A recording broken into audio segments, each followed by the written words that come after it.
Hello candidates, I am going to dictate you a passage from Kailash Chandra magazine. So please get ready for the dictation. The dictation will start after 15 seconds.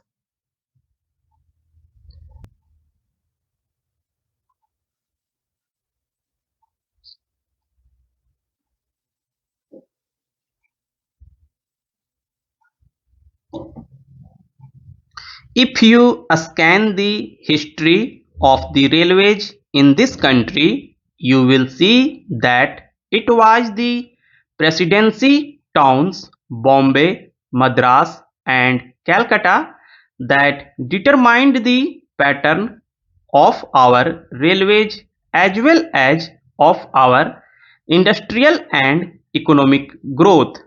The British, when they landed in this country, established trading centers called forts. In Chennai, it was Fort St. George. In Kolkata, it was Fort St. Williams, and in Mumbai, it was merely a fort, and there was one in Surat also. It is these trading establishments which determined the pattern of government, the pattern of administration, and every other pattern under the British regime. They constructed the railways, they established the industries, they located their armies with reference to these three presidency towns. This idea of the presidency towns determined the pattern of our social structure, industrial advancement, and the system of our railways still persists. That is the mental lag that is hampering the vision of the Planning Commission, the Railway Board, and the Railway Ministry. Sir, once I happened to travel from London to Rome by train. Another time I had to travel from Moscow to Leningrad by train. Nowhere did I find on the continent of Europe lines of varying breadth. It is all a uniform gauge. So is it in Russia. It may be 6 feet there. In America, in every industrially advanced country, you find that the gauge is uniform. This very country which ruled us, namely the United Kingdom, had inside its border a uniform gauge, but they inflicted three systems of gauge on India. They thought that that would perpetuate what is called their domination, or in the negative sense, that it would impede the industrial and economic growth of India. Secondly, it would make India always the customer and purchaser of lines and locomotives and rolling stock from the United Kingdom. In the old days, I am told, it is the government which built the broad gauge line, and it is the private companies that took to this meter gauge and the narrow gauge. Though they may not have had the distinction of private and public sector in view, then it now appears that what the so-called public sector then did has been good, and what the private sector then did has been to our disadvantage. I would appeal to these agencies to introduce a uniform gauge throughout India.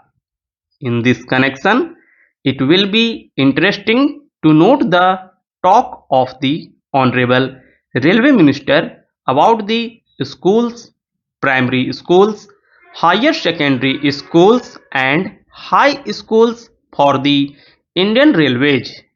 if you examine the previous speech of the railway minister and also the working report of the railway board, you will find that the same figure is repeated every year.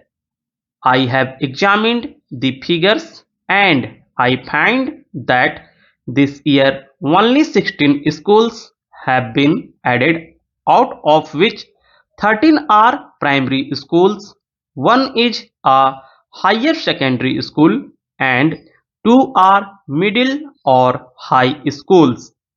Instead of saying that they have been able only to provide 13 primary schools or one or two more high schools or higher secondary schools, the same figures are repeated in the speech.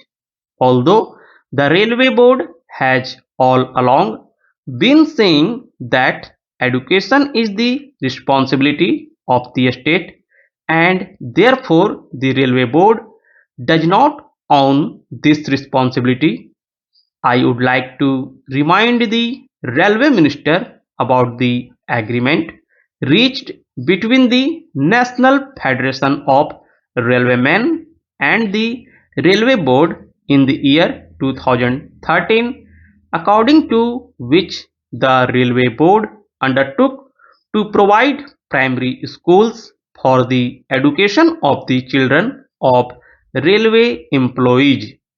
Sir, as I told you earlier, I had to say many things on the floor of this house, but I will conclude with only one or two more observations. I will first deal with the labor relations on the Indian Railways. I slightly differ from my honorable friend when he quoted me as saying that the permanent negotiating machinery has completely failed.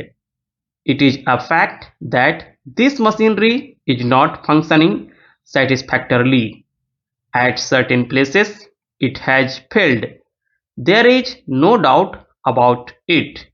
But I would say in this house, most frankly, that at the board's level, this machinery has been working successfully.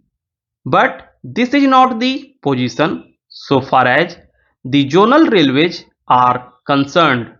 I do not say that in all the zonal railways it is so, but in certain zonal railways and in most of the divisions of these railways it had failed.